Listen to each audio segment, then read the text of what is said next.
Hi friends, welcome to Sanjay academy. कैसे हैं आप सभी लोग। आज हम लोग सीटेट जनवरी 2024 का जो पेपर नंबर फर्स्ट है उसकी जो लैंग्वेज फर्स्ट है हिंदी, आज हम लोग उसको करने वाले हैं।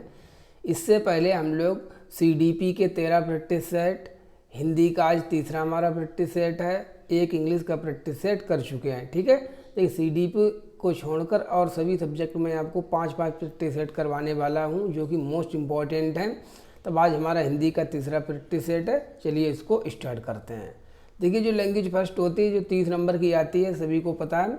15 नंबर पेडागोजी के होते हैं, 15 नंबर आपके गद्यांश पद्यांश पर आधारित होते हैं। तो पहले है गद्यांश, पहले हम लोग गद्यांश को करने वाले हैं जिसमें 91 से लेके 99 तक आपको प्रश्न करने हैं जो कि पैराग्राफ पर आधारित होंगे।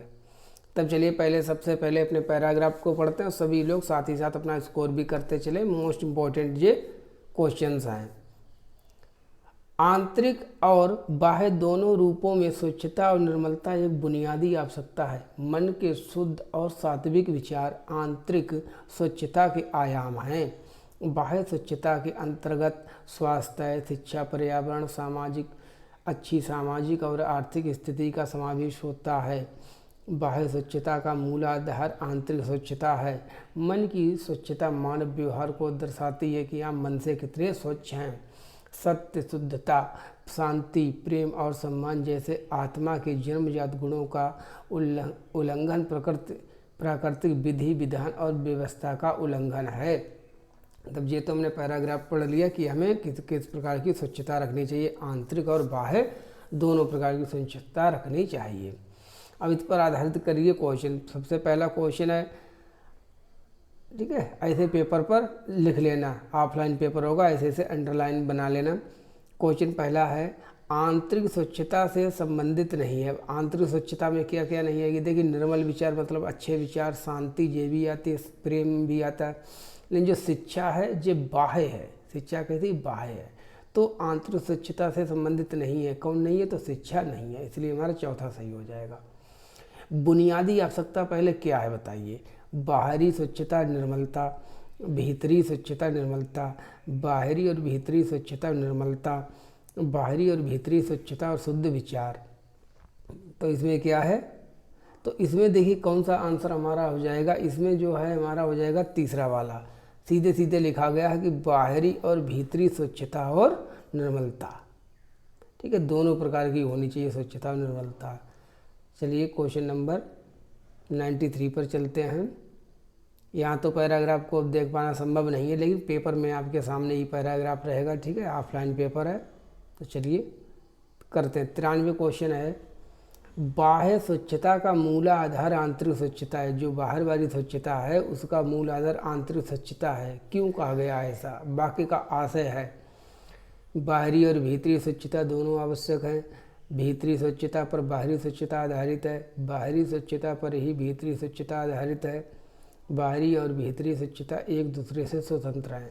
तो देखिए, बाहरी स्वच्छता का मूल आधार आंतरिक स्वच्छता, मतलब पहले आंतरिक स्वच्छता है फिर बाह्य स्वच्छता है। तो इसका आंसर हो जाएगा भीतरी स्वच्छता पर बाहरी स्वच्छता आधारित है। 93 का हो जाएगा हमारा दूसरा वाला। विधान में एक प्रत्यय लगाने पर कौन सा शब्द बनेगा? सभी लोग जानते हैं। एक प्रत्यय लगाने पर जब समाज में लगाते हैं तो क्या बनता है? समाज में लगाते हैं सामाजिक। ठीक है, विज्ञान में लगाते तो वैज्ञानिक। इसी प्रकार से विधान में लगाएंगे तो वैधानिक। निम्न में से किसमें विशेषण विशेष, इधर विशेषण होगा इधर विशेष होगा, संबंध नहीं है। बुनियादी आवश्यकता बिल्कुल है।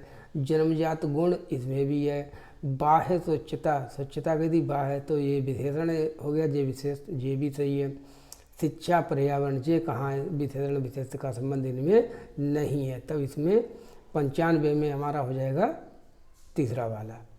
समूह से भिन्न शब्द, इनमें 3 शब्द एक समान है, एक अलग है। स्वच्छता, निर्मलता, सम्मान, स्वच्छ। स्वच्छ एक नाउन है, ठीक है, इसलिए जो स्वच्छ शब्द है वो जो है भिन्न है, तो इसका आंसर भिन्न हो जाएगा, स्वच्छ हो जाएगा।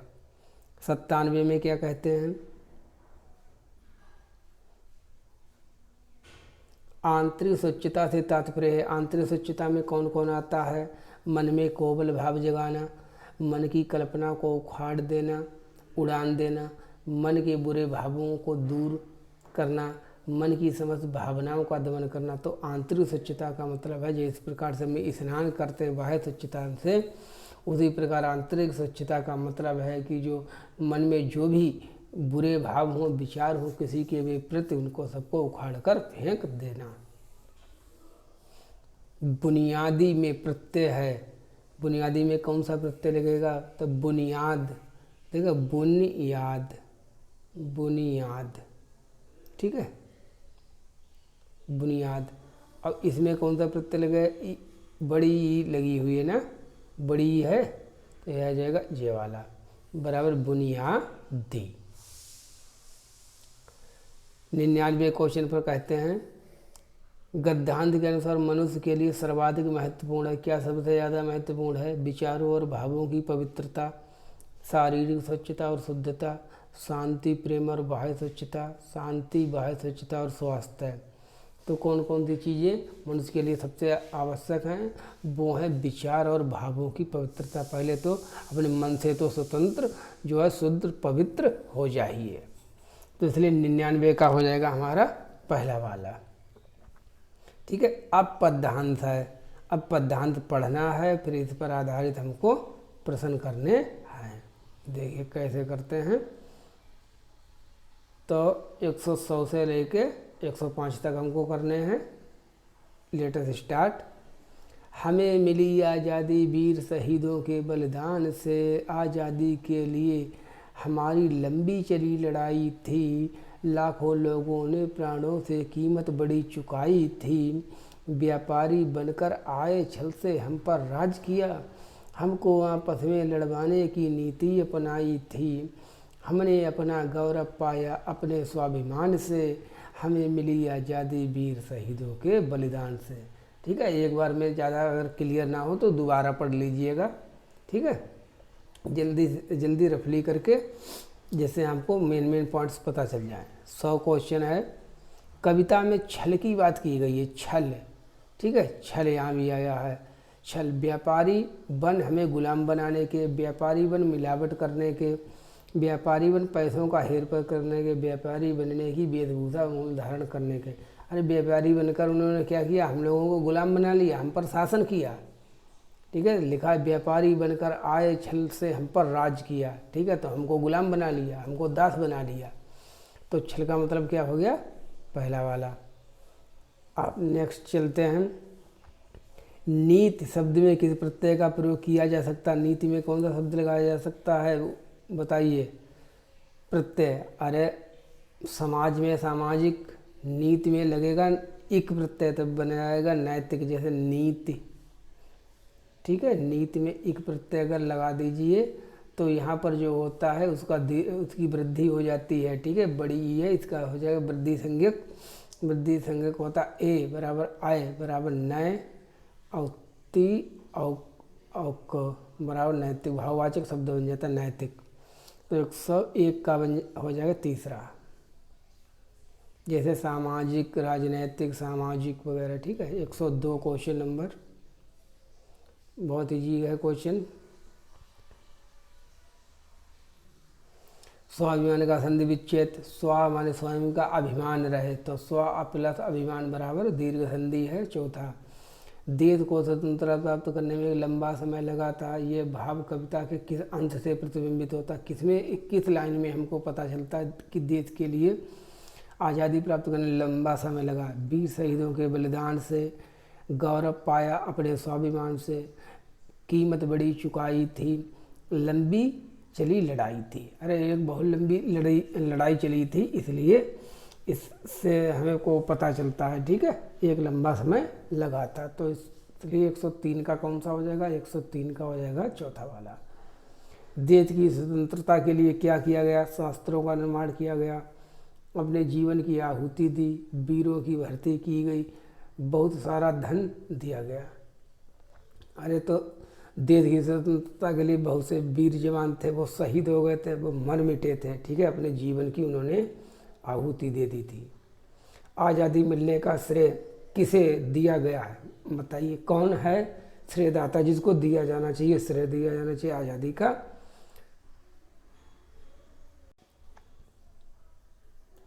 वीरों की कूटनीति को, वीरों के अस्त्र शास्त्रों को, वीरों के बलिदान को, व्यापारी वर्ग के सहयोग को।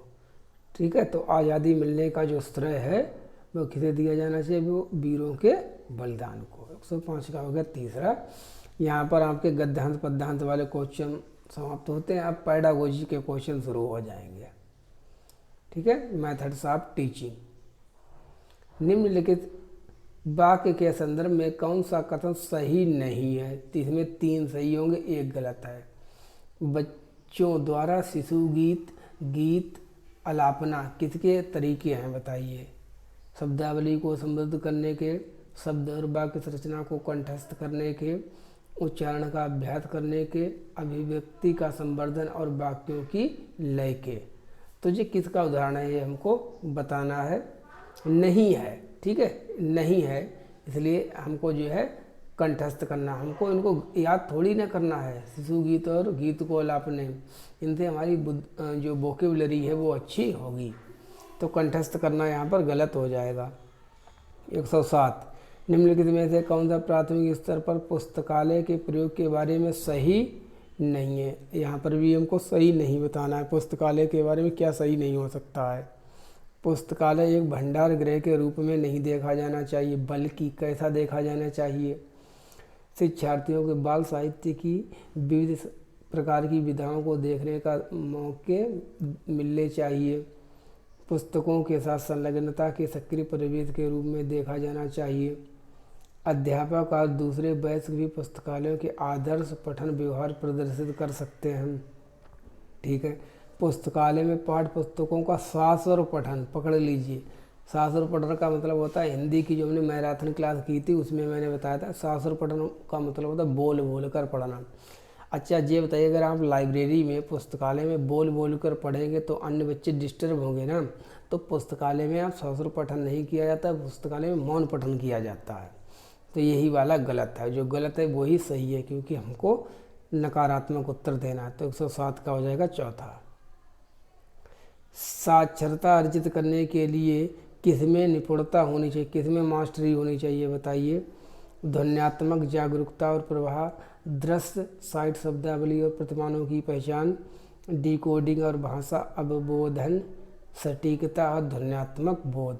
तो देखिए, अगर आप पढ़े लिखे हैं, लिटरेट हैं, मास्टरी आपने कर रखी किसी में, मतलब मास्टरी का मतलब डिग्री नहीं, मतलब आप निपुण हैं, स्किल्ड हैं, तब आप उस भाषा को अच्छी प्रकार से डिकोड कर लेंगे, समझ लेंगे। ठीक है, और भाषा का अवबोधन, आपको लैंग्वेज अंडरस्टैंडिंग उसकी आती है। इसलिए 108 का हो जाएगा हमारा तीसरा वाला।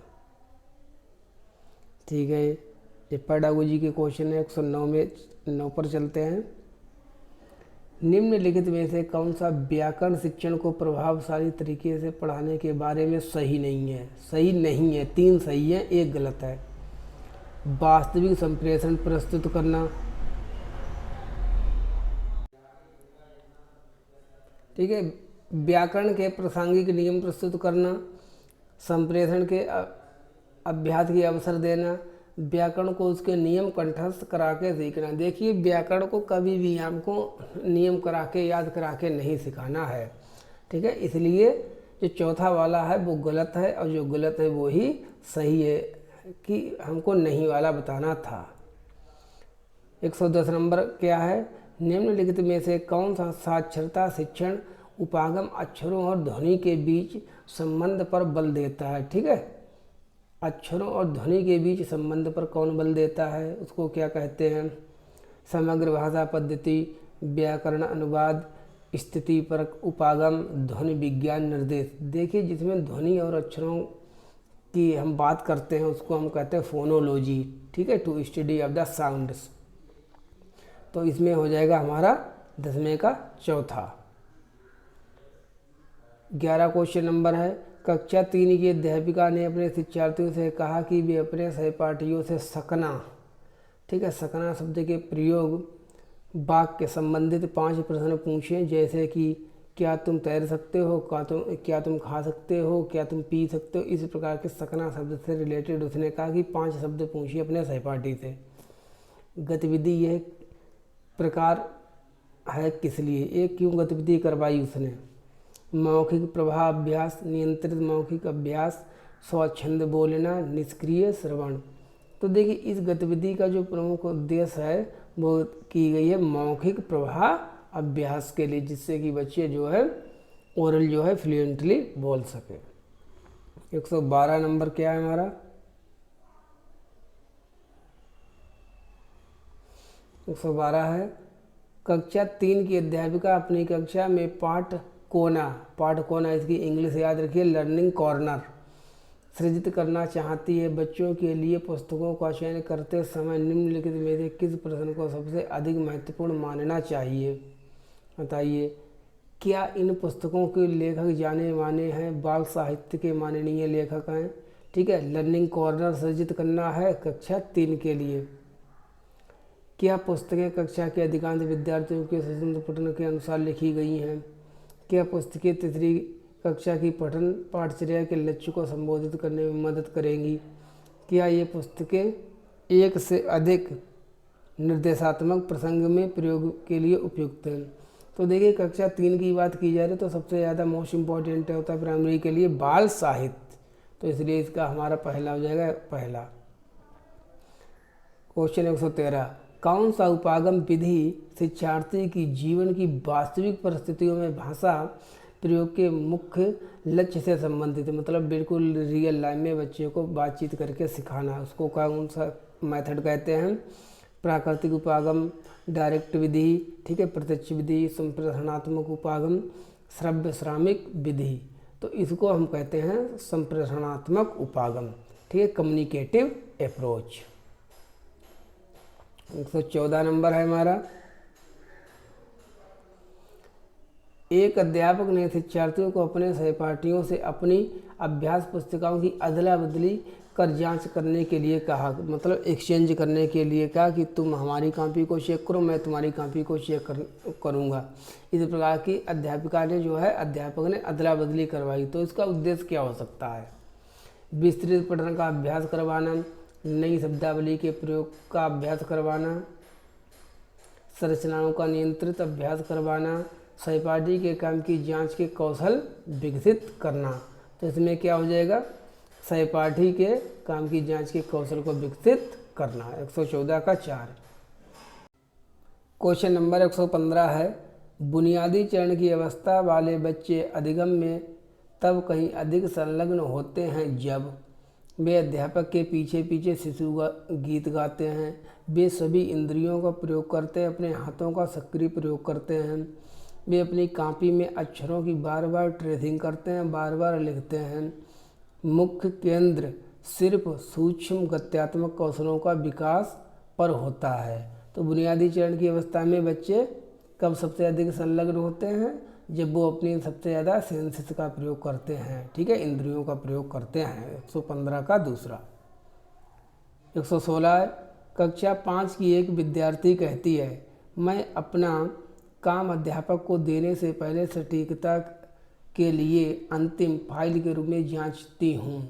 यह विद्यार्थी लेखन के किस चरण पर है? मतलब एक बच्ची है, वो कहती है कि मैं अपना पहला होमवर्क चेक कराने से पहले सबसे पहले उससे पहले भी अपने आप पढ़ लेती हूँ। तो इसको क्या कहा जाता है? प्रारूपण, पुनः प्रारूपण, प्रूफ रीडिंग, सहपाठी मूल्यांकन। तो इसको कहते हैं हम प्रूफ रीडिंग, ठीक है, चेक कर लेना। 117 क्वेश्चन नंबर है हमारा, कौन सा उपागम विधि बच्चों को भाषा की कक्षा में अपनी सहजात भाषा मातृभाषा का प्रयोग करने के लिए प्रोत्साहित नहीं करती? क्वेश्चन का मतलब है किस विधि में मातृभाषा का प्रयोग नहीं किया जाता। तो आपको हमेशा याद रखना है मातृभाषा विधि में प्रत्यक्ष विधि जो होती है, डायरेक्ट मेथड होता है, उसमें मातृभाषा का प्रयोग नहीं किया जाता है। इसलिए 117 का तीसरा। 118, एक अध्यापिका कक्षा 2 के, ठीक है, विद्यार्थियों के लिए विविध प्रकार की शिक्षण सहायक अधिगम सामग्री जुटाना चाह रही है। निम्नलिखित में से कौन सा मानदंड टीएलएम के चयन के लिए सही नहीं है? 3 प्रकार के जो मानदंड है सही है, एक सही नहीं है। वो कौन सा सही नहीं है? कक्षा 2 के लिए है, ठीक है, सामग्री, चयनित सामग्री इस आयु समूह के बच्चों के लिए प्रयोग के लिए आकर्षक और सुरक्षित होनी चाहिए, सही। चयनित सामग्री ऐसी है जो बच्चों को जिज्ञासा और खोजबीन और सीखने के अवसर प्रदान करे। सही। चयनित सामग्री अधिमानता स्थानीय रूप से निर्मित या स्थानीय रूप से उपलब्ध हो जिसमें आसानी से बदला जा सके। सही है। चयनित सामग्री सिर्फ बच्चों द्वारा बनाई गई होनी चाहिए। फिसलने को बचाने के लिए कुछ खुरदरी होनी चाहिए। तो सिर्फ आ गया इसलिए जिसने गलत कर दिया, जो गलत है वही सही है। ठीक है, तो इसको 18 का 4। 119 राष्ट्रीय पाठ्यचर्या रूपरेखा द्वारा रेखांकित दक्षताओं को प्राप्त करने में प्रत्येक बच्चे की प्रतिभागिता को समर्थन देने वाला समावेशी स्वगातीय आनंदमयी परिवेश सर्वाधिक उपयुक्त तरीके से कैसे सृजित किया जा सकता है, कैसे बनाया सकते हैं हम। तपती हुई धूप में बाह्य गतिविधियों को ना करके आंतरिक गतिविधियों का आयोजन करके, मुख्यतः शिक्षार्थी के अच्छे स्वास्थ्य और खुशहाली पर ध्यान केंद्रित करके, विकास के विभिन्न आयामों से बच्चों के कार्य का प्रदर्शन करके, रंगीन आकर्षक परिवेश के लिए कक्ष की सजावट करके। तो इसमें हम क्या करेंगे, तो देखिए आप जो है बच्चों के लिए सबसे अच्छा माहौल क्रिएट कर सकते हैं विकास के विभिन्न आयामों से बच्चों के कार्य का प्रदर्शन करके। ठीक। 120 निम्नलिखित में से कौन सा सिद्धांत बुनियादी चरण पर पाठ्य पुस्तक अभिकल्पना का नहीं है। कौन सा नहीं है। पाठ्यचर्या सिद्धांत, प्रस्तुतिकरण सिद्धांत, मूर्त सिद्धांत, तकनीकी सिद्धांत। तो बुनियादी चरण पर जो है पाठ्य पुस्तक का अभिकल्पना का जो नहीं है वो कौन सा नहीं है, वो है मूर्त सिद्धांत। चलिए क्लास को यहीं पर कंप्लीट करते हैं। सभी लोग क्लास को शेयर कर दिया करें, ठीक है। और कभी भी बीच में हम नहीं कहते कि क्लास को लाइक करें, ठीक है, शेयर करें, सब्सक्राइब करें। ये आप लोग अपने आप कर दिया करें और साथ वालों के साथ क्लास को शेयर किया करें। और जो भी लोग नए हों चैनल पर, वो चैनल को सब्सक्राइब प्लीज जरूर कर लें, ठीक है। तो आज हमारा तीसरा हो गया। इसके बाद हम 2 प्रैक्टिस सेट अभी हिंदी के और करेंगे। और सभी लोग कमेंट बॉक्स में अपने नंबर बता दें। देखिए जो नीलम यादव हैं केवल यही कमेंट करके हमें नंबर बताते हैं और कोई भी नहीं बताता, 1-2 लोग और हैं, ठीक है। तो सभी लोग जो भी करें वो सभी लोग बता दिया करें, ठीक है। Thank you for watching. मिलते हैं नेक्स्ट वीडियो में और लाइव क्लास में अपनी जो हमारे 8:30 बजे वो चल रही है इसमें चैप्टर वाइज CDP की। Thank you.